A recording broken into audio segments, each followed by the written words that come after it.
it's a time of changes. Now is the time to move on. This is the time for solutions. Feel the motion. Be new is born. The any none of you. No one connected to you. The any none of you. Be new will do it for you. This is the time for solutions. Be new is for you. Buenos días, ¿qué tal? ¿Cómo estáis? Bienvenidos a BINNOVATIVE Mobility. Es jueves, hace un día radiante en Barcelona. Estamos en el corazón de la ciudad condal, en el Paseo de Gracia, en Casa SEAT, que ya es prácticamente nuestra casa. Y os hemos preparado un día, 5 paneles estupendos, 3 charlas inspiracionales que nos van a dar un poco de aire, ¿no?, en todo lo que estamos haciendo. Y dejadme que repase un poco la actividad frenética que tuvimos ayer. 56 sesiones en los 10 verticales que tenemos en BINNOVATIVE, en las 7 sedes repartidas por la ciudad de Barcelona. 221 speakers y de nuestra audiencia el 46% conexiones internacionales, aparte del networking también frenético que hicieron las 1.100 corporaciones que participan de este BINNOVATIVE, pues a través de este algoritmo. Oigan, ríanse del Tinder, ¿eh? Nosotros vamos ya por delante de todo.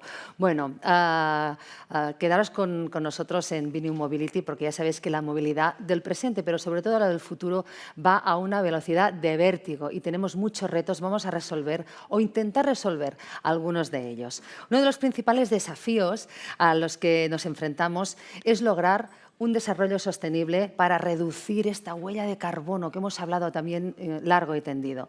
Tanto el sector público como el privado están comprometidos para garantizar el transporte por carretera, mar y aire con el menor impacto contaminante posible.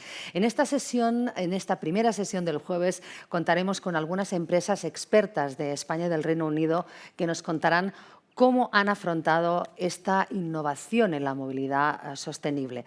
La estrategia de desarrollo sostenible es de vital importancia para los gobiernos, el español, el británico y cualquier gobierno que se tercie. Pero recordemos que dentro de muy poquito tendrán una cita muy importante en la Cumbre del Clima, la COP26, que se celebrará en Glasgow del 31 de octubre al 12 de noviembre. Está claro que los gobiernos deben acompañar a las empresas en este camino, y lo están haciendo. Y prueba de ello es que hoy contamos con la presencia en BINNOVATIVE Mobility del embajador británico en España, Hugh Kellington. Bienvenido. Bienvenido a BINNOVATIVE Mobility, y también del presidente de la Cámara de Comercio británica en España, Luis Pardo, que a modo de apertura nos van a hablar en este BINNOVATIVE. Bienvenido. ¿Cómo están? Bienvenidos los dos. Muchas gracias. ¿Qué tal? Señor Pardo, voy a empezar por usted. Acompañar a las empresas en este camino es muy importante hacia esta movilidad sostenible. Es importante y también para ustedes es una tarea indispensable, ¿verdad? Well, first of all, good morning, buenos días y buen día a tothom. La verdad es que es un placer estar aquí y además felicitar, en este caso, a BINNOVATIVE por esta iniciativa. From the British Chamber of Commerce in Spain, we think this is a great platform to recover the economy and to get more dynamism. And following your question, Clara, yes, we think it's very important. 2 topics which we are covering in the British Chamber of Commerce for a long time, which is innovation and sustainability. And as you mentioned, this year we will have COP26 in Glasgow in the UK, and we hope that really we will have, great opportunities that we can get together all the countries around the globe to boost all the sustainability that we will talk around today. So this is one of the 2 most important topics, as I mentioned before. Le dejo un ratito de maestro de ceremonias en esta apertura. Regreso dentro de un rato. Adelante, cuando quiera. Muchas gracias, Clara. Well, thank you very much from the British Chamber of Commerce. We want to show that both Spain and the UK, there is a lot of innovation and a lot of sustainability, more than what is shown today in the global indexes. This debate about innovation and sustainability in mobility can enlighten us about how relevant and needed it's everything around research, development, and innovation. In this case, mobility companies, both for Spain and for the UK. The companies participating in this roundtable will bring relevant best practice, which I hope it inspires some others. Those companies are Gestamp, Arriba, Arrival, and Levk, and I want to thank all of them to be here today. The UK, it's a country that is one of the most relevant innovation countries in the world. It's always in the top list of the 5 biggest countries making innovation in the world, and also providing success stories. Some of them we will share today. However, many British companies that are in our country, year after year, what they're saying is there is a lack of public policy around investment in innovation. And that's one of the main elements hinder their investments. Therefore, the British Chamber of Commerce in Spain highlights the value and also the usefulness of that plans from the government with the next generation European funds prioritizing green, innovative, and sustainable projects. Let's hope that they boost, as I mentioned before, research, development, and innovation in Spain. The relationship between both countries are very important, and it's really a bridge. Through the Innovation Sustainability Committee of the British Chamber of Commerce, formed by companies of both countries, we are able to give visibility of the new issues, but also the new opportunities and enhance bilateral collaboration. We must not forget that the UK is a constant investor in our country and provides many advantages to Spain. This is an investor that today it places itself as the second in the world and the first at the European level, investing in the last 25 years more than 65,000 million euros. We at the British Chamber of Commerce are working to consolidate these figures through new relationships in the UK, serving as a bridge between both countries. Now, hence, our close relation with the British Embassy in Spain. We are in a constant dialogue, involved in working groups, in committees, so that the business administration dialogue is fruitful for both companies and also for the governments. It's a pleasure to have you here, Hugh, as a sign of the British government commitment to innovation and to sustainability. We are very confident that COP26 in Glasgow will be a success and will hopefully deliver landmark agreements to further advance a sustainable future. Now, first of all, let me introduce you to Hugh Elliott. He's the British ambassador in Spain and Andorra since August 2019. Hugh joined the British Diplomatic Service in 1989. Since then, he has served in senior positions in the Foreign Office in London and in the British embassies in Madrid, Buenos Aires, Paris, which has made him a specialist in the European Union and also in the Hispanic world. He's also worked for 7 years in the private sector at Anglo American, a diversified global mining company, as a global head of government relations, and he worked extensively all around in Latin America. He's also the honorary president of the British Chamber of Commerce in Spain, which is a guarantee of a close collaboration and relationship with the UK government he represents. Dear Ambassador, the floor is yours. Bueno, Luis, muchas gracias. Gracias a Clara por la introducción también. Es un enorme placer estar aquí en presencia con algunos y virtualmente con muchísimos más. No sé realmente en qué idioma debería de hablar, pero voy a seguir en español por el momento y decir, bueno, primero asociarme a todo lo que las palabras que has dicho para no repetir, simplemente decir que comparto todos los agradecimientos que has mencionado, decir que desde la Embajada Británica esa relación con la Cámara y con las empresas es una parte fundamental de lo que estamos haciendo. En cuanto a la COP26 en Glasgow, ya en pocas semanas, es el objetivo más importante que tenemos como gobierno, como servicio diplomático también, es contribuir a todo a que sea un éxito pero no es, quisiera enfatizar, que la COP es una cumbre. El reto es un reto con muchísimas dimensiones que vamos a hablar ahora de algunos y que no se acaba con la COP. Es un reto que continúa siendo la prioridad número uno. Vamos a hablar hoy y vamos a escuchar las empresas que has dicho sobre las experiencias prácticas y en el tema de uno de los aspectos que es la movilidad y la movilidad sostenible. En el Reino Unido es un aspecto muy importante, por supuesto, promover el transporte sostenible. Nos hemos comprometido como gobierno a la eliminación de los vehículos de propulsión de diésel o de gasolina para el año 2030. Hemos adelantado ese objetivo porque entendemos que la industria siempre nos está pidiendo y requiere unas señales claras de lo que es la política pública. Tenemos 42.000 cargadores eléctricos en más de 15.000 sitios en el Reino Unido, que son más sitios, entiendo, que las gasolineras. Queda mucho por hacer, pero estamos invirtiendo en infraestructura, estamos invirtiendo a través del Advanced Propulsion Center y también del Fondo de Transición del Automóvil. Estamos metiendo dinero público para acompañar al sector privado. Seguro que nos van a decir que quieren más, no me cabe la menor duda, pero es esta colaboración, y acabo con esto, que la colaboración entre público y privado y muchos más actores en lo que es la afrontación y tener éxito en este reto que es reducir el efecto invernadero y mantenernos a un nivel, and this I will say in English, to keep 1.5 alive, because it doesn't translate properly as elegantly. Keep 1.5 alive, keep the level of increase in temperature of this world down to 1.5. We're not there yet. We've got a lot more to do, and we need this sort of collaboration, and I look forward to hearing about from the companies on the ground who are actually doing the business of this. So thank you. Thank you very much, dear Ambassador, and you gave us a lot of clarity of things that are going on now and the commitments of the UK government 2030 you mentioned before.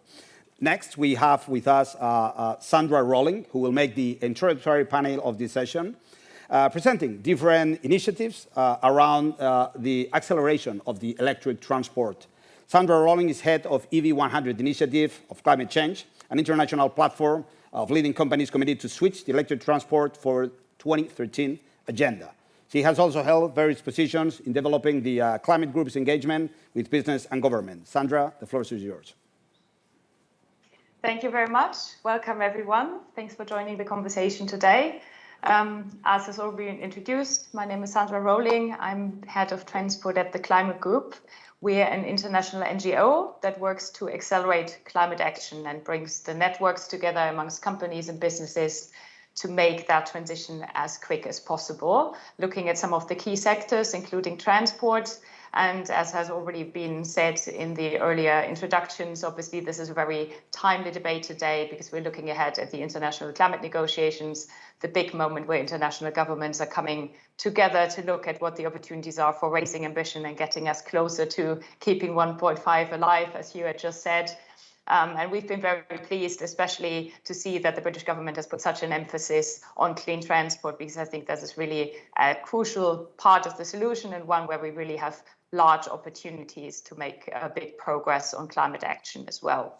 So transport accounts for 25% of greenhouse gas related emissions, and road transport is a big part of that. And I think what really excites me about this space is that with electromobility, we really have a technology now ready to scale that allows us to eliminate a lot of those emissions over the next few years. At the Climate Group, we like to talk about the climate decade to highlight that in order to keep on the track to 1.5, we do not only need to get to net zero emissions by 2050, but it actually means halving emissions within the next 10 years. And there's only so many technologies we have available to do that, but electromobility certainly is one of them. I've personally worked in the field for about 5 years now, and it's really been exciting to see how much development has happened in the meantime, be it from the battery technology advancing, vehicles reaching ranges of 200, 300 kilometers, prices coming down. Bloomberg New Energy Finance are predicting that within the next 1 or 2 years, we're going to start hitting the sweet spot where prices become compatible between internal combustion engines and electric vehicles with the upfront cost for certain segments. So that's obviously a very important piece when we really see the S-curve of market transition getting to the steeper part of the curve. And that's the very, very exciting piece, I think, to look at. But we also know we need to do more work to make that move faster and further if we are going to stay in line with our climate targets.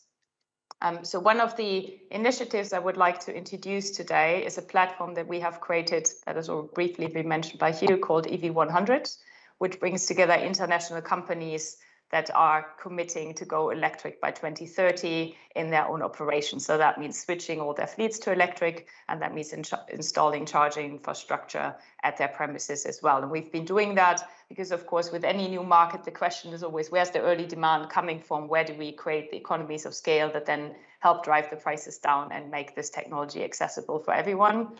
And companies are the ones that are buying a lot of the vehicles. So whatever they decide is a big important market signal to the manufacturers to know where the direction is going. And of course, also any company vehicle that a company buys is then either driven by an employee or seen by various customers as they get their deliveries or other services. And that is a huge amplification effect as well, obviously, as people are seeing electric vehicles coming into daily life, seeing that they're functional, that they're actually very attractive. And that's what we're trying to do. So this initiative has over 100 members at this point around the world, including big brands like BT, like Iberdrola, like HP, like Siemens, but also, for example, Flipkart, which is the largest online retailer in India. And one of our most recent members has been Unidas, which is a leasing company from Brazil. So I think it's really exciting to see that electromobility is really moving to the forefront very quickly across lots of different sectors, across all vehicle segments, from 2- and 3-wheelers for sort of quick city delivery, all the way up to the larger commercial vans and trucks, and also really around the world. And that's obviously where it gets very exciting, because we know that any transition that is happening is always a systems transition. So we need many stakeholders to come together, and we need to learn from each other internationally as well. The companies have committed so far 5 million vehicles around the world. So I think that also shows us the scale of the power the companies can have. And the most exciting bit is that the vehicles are already, a lot of them, on the road today. We ask our members once a year how much progress they have already made. Last year in September, when was our last reporting cycle, we had around 80 members, and they had already 170,000 vehicles on the road. So again, I think that's a great achievement to show that the transition is not just expected, but it's already happening. And I think in particular, knowing that obviously the last year and a half have been very difficult for all of us with the pandemic going on in the background, I think it's also been very clear that for companies, the transition to electric vehicles is now squarely embedded in their strategies and really seen as something that's not just important in terms of climate responsibility or in terms of air pollution issues, for example, in city centers, which is a big topic, but that is also seen as a way of future-proofing business, because this is the direction of travel and companies want to get ready for it. And I think that's obviously an important message that this group then also wants to share with the market and with the providers. Of course, none of that happens in a background. It was already mentioned that policy is very important to set the context as well. And we're seeing very clearly that around the world, the strongest progress always happens where there are very, very clear policies and support as well. With our members, we like to think about it in terms of 3 buckets, really. So it's ensuring the supply. I think this is where the innovation agenda comes in. That has already been referenced earlier, but also very clear signals to the manufacturers on what the desired direction of travel and the pace of the change is going to be. It's support for the demand. As I've mentioned earlier, for some segments, we might actually not be needing too much support for much longer. For the light-duty vehicles, we're getting to a space where quite often the total cost of ownership is already quite attractive.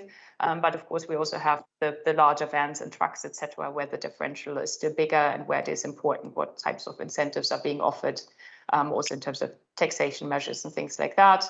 And then, of course, there's also the big challenge of building up a charging infrastructure that is fit for purpose, making sure that charging is easily accessible in all the right forms for everyone, no matter where they are going. And the very biggest piece I really want to highlight here is, I think, the big picture direction setting. And Hugh has already alluded to the targets that the British government has set itself last year. No more petrol and diesel vehicle sales from 2030. I think that has been a really, really important signal that has not only given the companies as the users that we work with confidence, but of course it has also shown the manufacturers what the future market potential is going to be. And I think there's already been some important investments, like a new battery factory in Sunderland and other pieces that have been created also based on that certainty that has been given. And we have very similar debates in some way right now at the European level as well, with the Fit for 55 package, which sets out the measures that the European Union is going to use to achieve its climate targets. And again, electromobility is a big part of that, amongst others, looking at the CO2 emission standards and raising the ambition there in line with the target that effectively might mean then ending internal combustion engine vehicle sales by 2035. And I think that's really the timelines that we need to see in order to win the climate decade.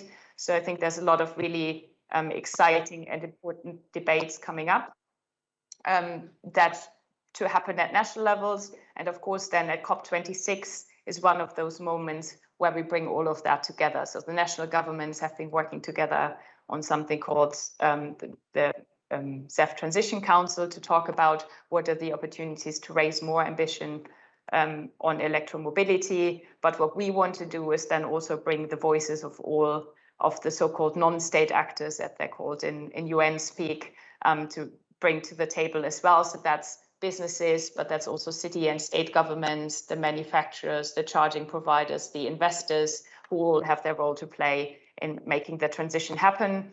And we have, together with the high-level champions for climate action and lots of other partners, created a platform called Route Zero that is going to bring all this leadership together.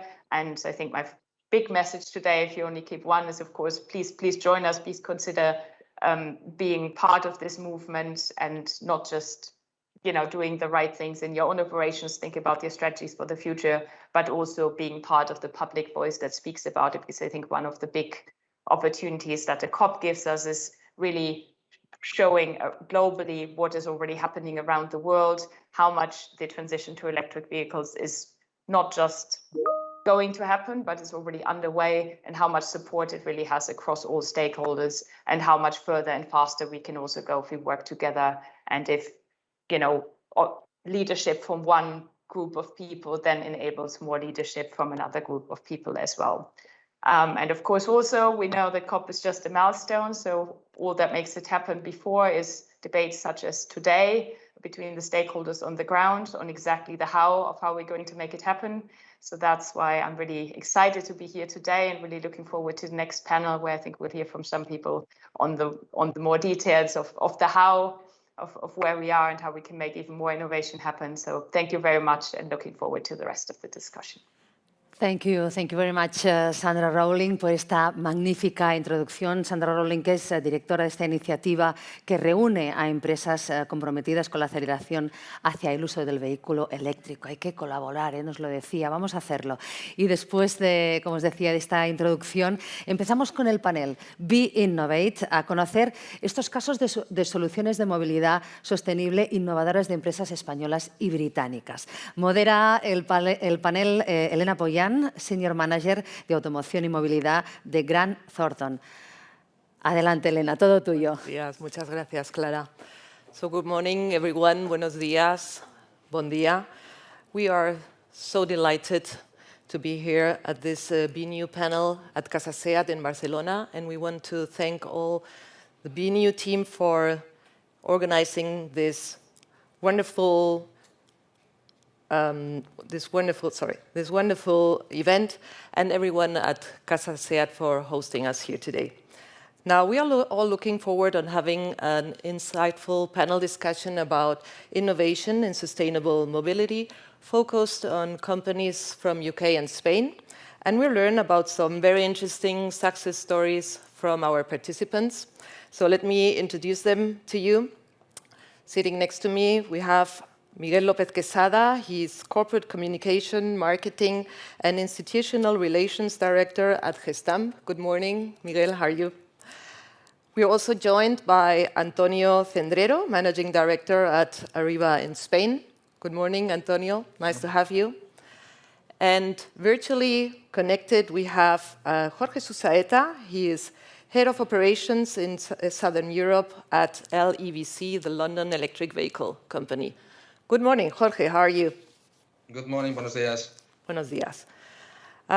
So just to let the audience know, in case not everyone's familiar with your companies, I want to ask you to very quickly and very dynamic, in 2 sentences, explain the core business of your companies and where you operate your business.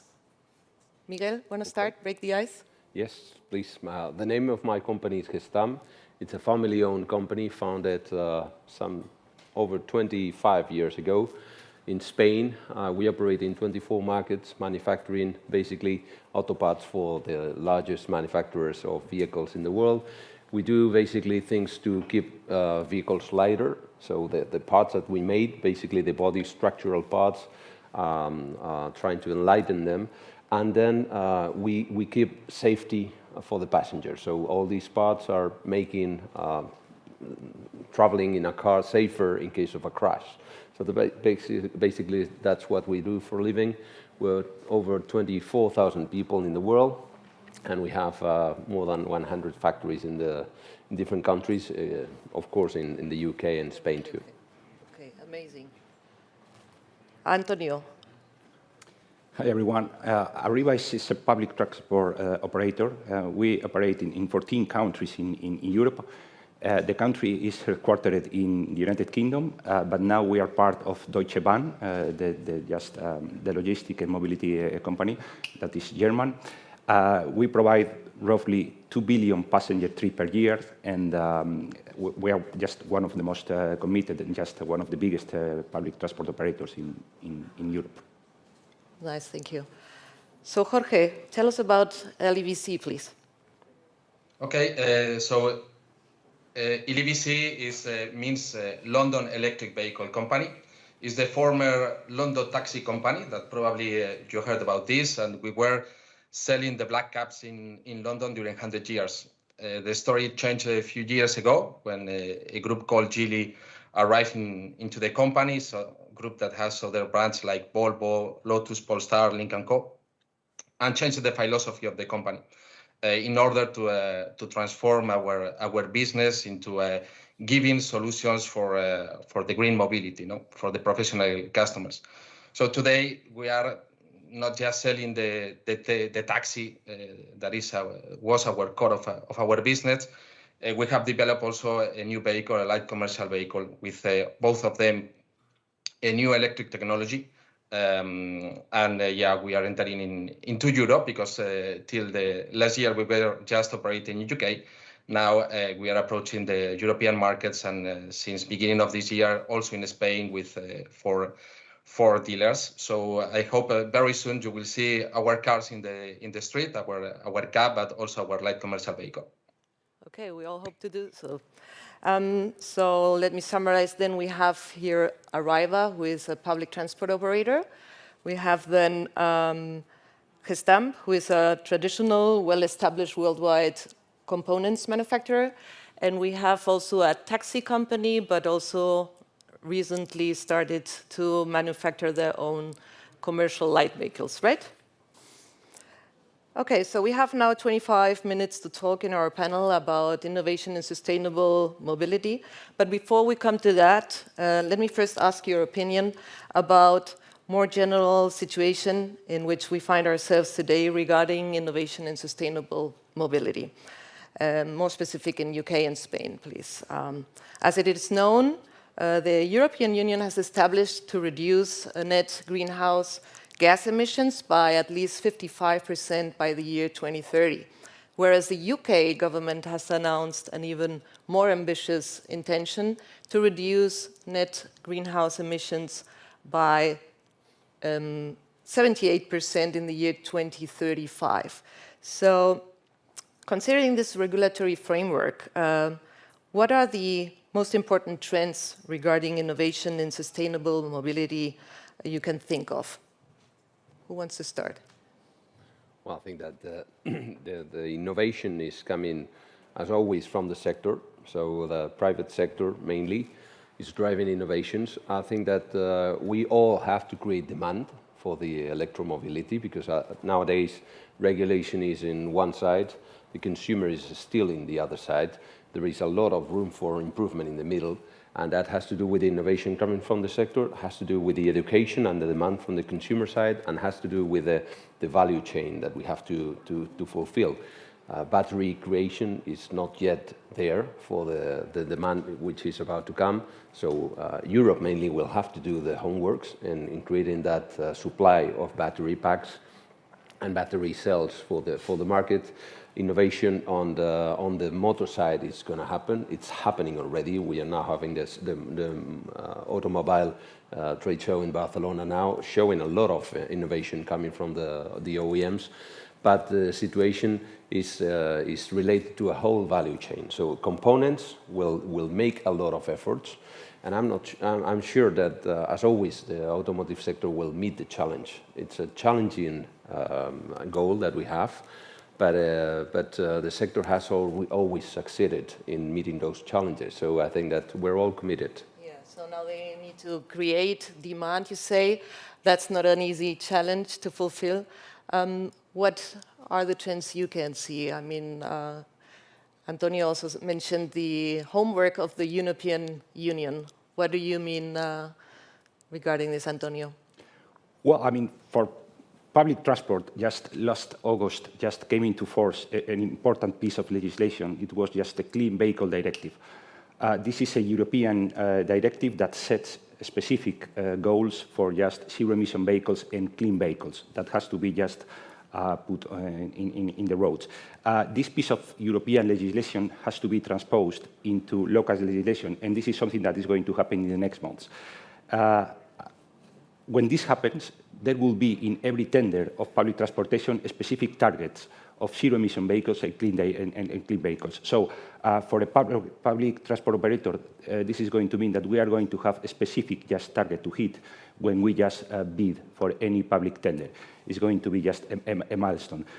With regards of the technology, just linking with Miguel's just comments, in urban transportation, we have mature technologies in terms of batteries and vehicles, so there is no issue with slow commercial speed. There are just batteries that can just fulfill our necessities for a whole shift of 16, 17 hours. In metropolitan and interurban transportation, we are still not there.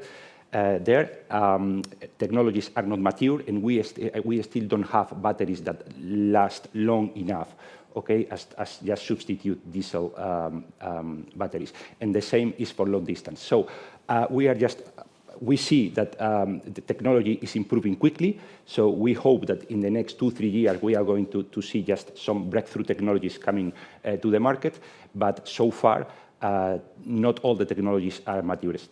Because we still lack some innovations maybe, right? Well, yes, and also just that there are just physical limits of what can be achieved, and engineers has to come up with new ideas. Yeah. So, Jorge, do you, these laws lead to drive innovation efforts? What do you think? Yeah, in fact, I completely agree with my colleagues. We have to create the demand. This is the responsibility for the OEMs and also the public institutions. But we need also to make understand the customers and also the institutions, politicians, all the different technologies that there are today. For example, in the automotive industry, when we are talking about electric cars, there are a lot of categories, full electrics, hybrids, plug-in hybrids, mild hybrids, and sometimes the customer is confused. So I guess something that we need to do altogether is to make understand the people the benefits of our technology, and also not thinking also in the future. The future is right, and the 2030, our ambitions. Of course, we have all the full commitment, but also to propose today some type of technologies that could adapt with the business of the customers. This is, for example, what we're doing us in LBC with a technology that is called range extender electric vehicle, and basically the people, when you see in us, they think that we are hybrid. In fact, we are not hybrid. We are an electric vehicle with an electric engine, with batteries and pure electric mode. And then we have a range extender that gives us the possibility to increase the autonomy to 500 kilometers of range. And this is what I mean when I'm saying also to complete the needs of the customer, offering him let's say the no anxiety about the limits, about the actual limits today, and offering technologies that could be also adapted to their business. Right, so I see you agree all that demand needs to be pushed. When we speak about demand, who am I thinking? Who are we thinking about? I mean, is it more a B2B business then? We're talking about commercial vehicles, because the private individual, I mean, he will like to buy an electric vehicle, and he's, for example, in Spain, still missing lots of infrastructures, and he will decide not to buy an electric vehicle so far. So is it more a B2B business right now, the EV business? Well, I think that it's a business. It has to be a business.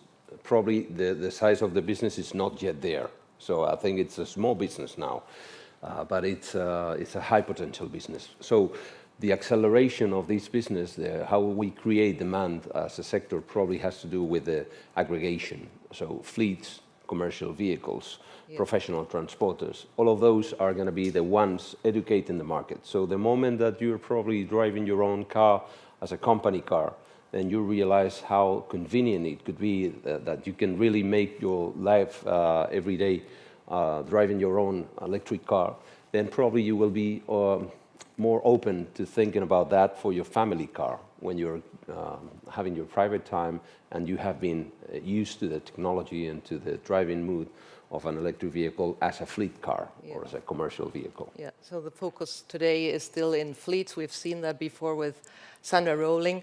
What about you're involved in the public sector? What is the role of the public sector in this? Well, I mean, it's quite important. And I mean, in our case, just passengers are just being more conscious about just global emissions. And people that use public transport, that at the end of the day is all of us, whenever you just use public transport, you are just helping to reduce emissions, okay? Because public transport is absolutely more efficient than private car or whatsoever. So no wonder that the patrons, the people that are using public transport are going just one step ahead, and now they want just to use clean public transport. So we are seeing just a new trend that is emerging, is that the public is just requesting that they want to use not only public transport, they want to use green public transport. And obviously this is just scaling up to politicians, and then politicians are just instructing the PTAs, okay, to enforce these clean vehicles to be applied into the operations in cities. So what do you expect the public transport to be like in the post-pandemic world in the coming years? This is quite interesting. This has changed a lot, right? Yeah, I mean, it's quite interesting because Arriba has commissioned just a study in 6 European countries to see what is the shape, what is going to be the shape of the future of the public transport in Europe. And what we are seeing is that, I mean, there are many findings in the report you can find on the internet, but key finding is that the pandemic has just worked as a catalyst for change, and now people have somehow regenerated their life and their habits, and now more or less our passengers don't expect just things to come back exactly as they were before. So they are just seeing other forms or just of transportation, and they are looking just for a more balanced way of life between just commuting every day and have just more flexibility. So they expect just to change the way they move around cities, and definitely they just want greener alternatives. I see. Now, tell us a bit about what you're doing in Madrid with Arriba. You have a nice project on sustainability. Tell us about it, please. Yes, I mean, in fact, last year, just in the middle of the pandemic, that for public transport operators was just a disaster. Just our patronage just came down 90%. So we lost 90% of our revenue. Yeah, at one point in April last year, our revenue was just only 10% of what it should have been without the pandemic. But nonetheless, I mean, amid this financial catastrophe, we just were working in the strategic plan. And we just embarked ourselves in just a comprehensive project for decarbonization. And we analyzed everything that we do and look for ways just to reduce our carbon footprint in absolutely everything we do. So To decarbonize. Absolutely, decarbonize in every aspect. So what we are doing, we are now just building new facilities that are going just to comply with passive house standard. So we are. What is it called, passive house? Yes, passive house.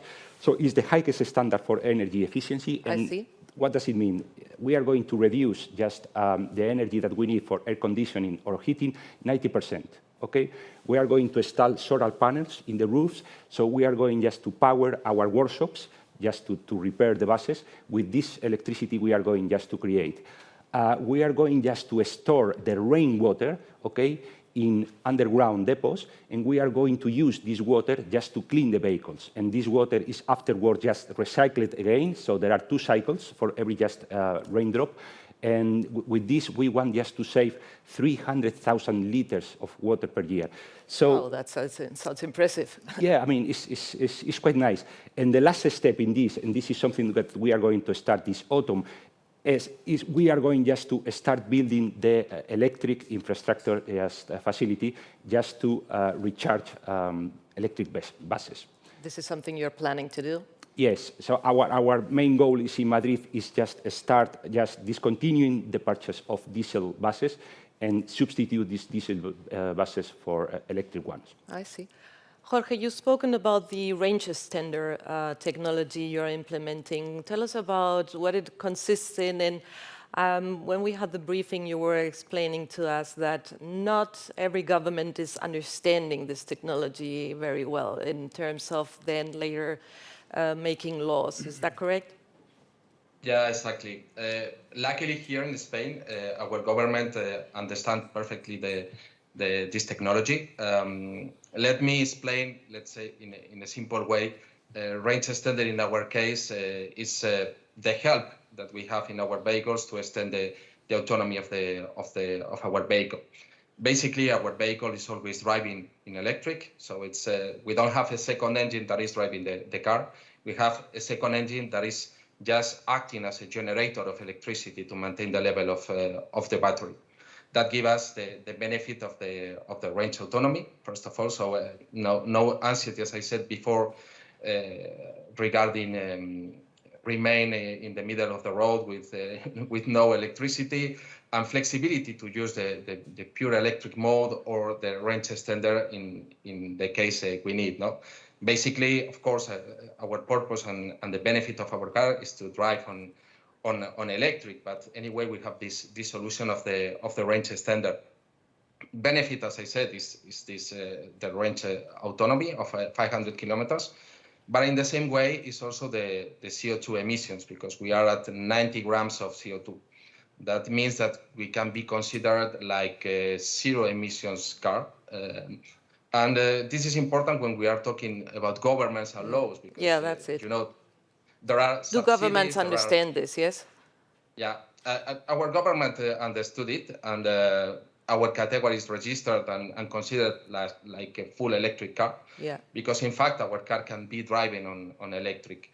And this gives us here in Spain the possibility to access to the maximum grants and also to access to the low zone emissions in Madrid and in the future cities. Okay. And this is something that here is very clear, not in other cities and countries in Europe, where we are, of course, trying to make understand the politicians and institutions, and developing also some solutions to enter in this low zone emissions, for example. Yes. Miguel, you're a long-time player in the automotive already. Tell us about your innovation materials as well. Everybody has something special to deliver today. Okay. Well, what we have seen so far is that a lot of what we are doing is adding weight to the vehicles. Batteries are very heavy. So at the end of the day, what happens is that the range is shortened and the weight of the car is increased. So in case of crash, that means that the car is even having a critical mass, moving more mass than before. Yeah. So what we are doing is basically trying to reduce even more the weight of the hoods, the roofs, the doors, what we manufacture for the cars. Bear in mind that 75% of the total value of a car is done by the auto parts components manufacturers. So we're really heavily involved in dealing with the weight of the car. And that is why we are getting thinner steel, thinner aluminum, having the same resistance. So in case of a crash, those cars are going to resist this, even more sometimes. And at the same time, we're getting thinner parts. So that means that the weight is reduced. So the range of the battery, in the case of an electric car, is lasting more. That is relevant. But in addition to that, we need to increase safety, because at the end of the day, batteries are full of acid, so they're dangerous in case of a crash. So they have to be protected. So the car has to be designed to accommodate those on an average 100 kilograms in the body of a car.